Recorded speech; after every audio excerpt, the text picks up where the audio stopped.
One drawback of a 500-year-old cottage with low beam ceilings is that people, especially guests, smack their heads a lot. Visitors leave with golf ball-sized lumps on their foreheads.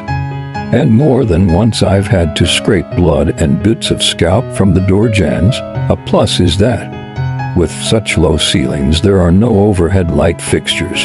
This means that no one can turn them on, much less turn them on and then walk away, leaving a room set with rustic antiques to now look sad and washed out, like a crime scene in which the weapon was a cudgel.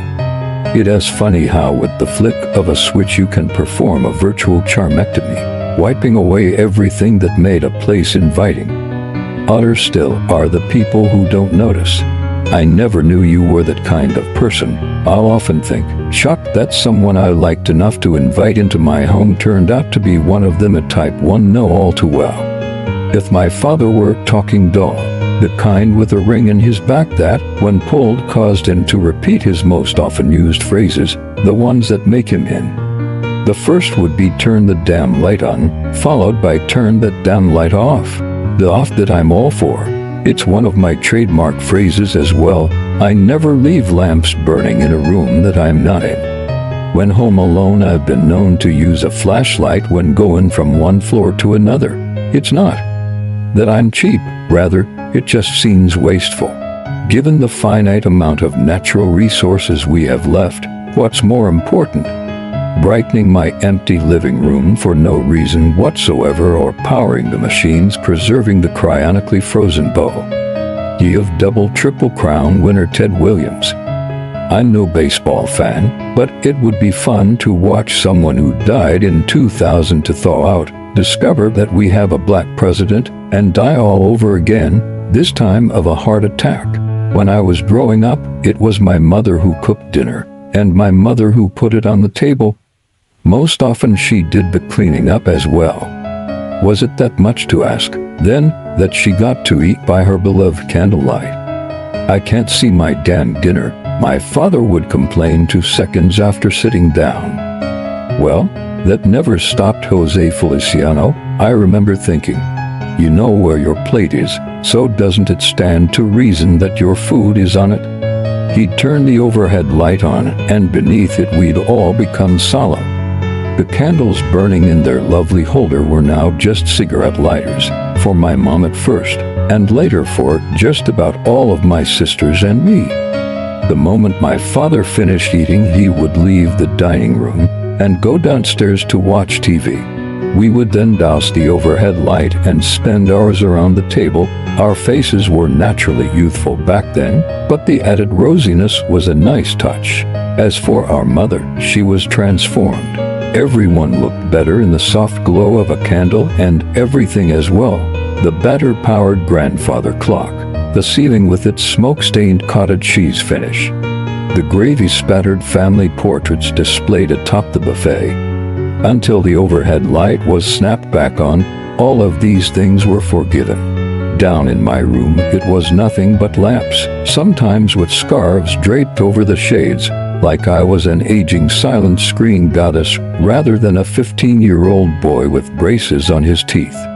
During the day, it was important to open my curtains just so, and to adjust them according to the time and weather.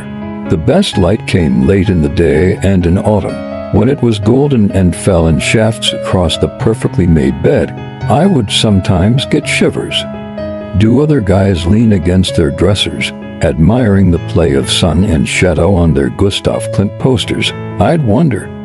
Do other guys lean against their dressers, admiring the play of sun and shadow on their Gustav Klimt posters? The answer, I learned on my first day of college, was no. My dorm room had cinder block walls and brutal iron frame beds. But still, with candles and the right sorts of lamps, it could be nice, at least in the evening. But no. My roommate, Greg, was the type with only 2 speeds, pitch dark or bright enough to perform surgery. He closes the blinds to take an afternoon nap, I wrote to my mother. I mean, who does that? Then he'll wake up, go to class, and leave them closed but with the overhead lights on. And of course his bed's unmade, with clothes piled in it. This was my way of saying, if you expect me to study, I'm going to need to live alone. She heard me, and come spring term I was on my own. Greg would drop by every so often and say, "Nice place." "Yours could be nice too," I'd say. "You just have to be. The word I was looking for, I'd later realize, was gay. If you want a room with cinder block walls to be nice, you have to be gay.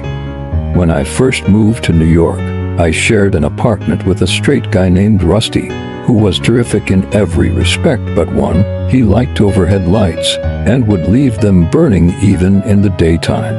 Thus I grumpily lived in my bedroom like a troll, if trolls vacuumed twice a day and regularly washed and ironed their curtains. From the apartment I shared with Rusty, I moved in with my boyfriend, Hugh. The two of us have very little in common. Take books. I don't think he has ever read a novel in which one of the characters has a car. With him it's all horse-driven carriages, or camels, or elephants painted crazy colors. At the library he goes for whatever has the most dust on it. When he's done he passes it along to his mother, who always loves it just as much as he does. Then they discuss it for hours on end while I sit there dying of boredom. Hugh and I don't agree on music either, or movies or TV shows.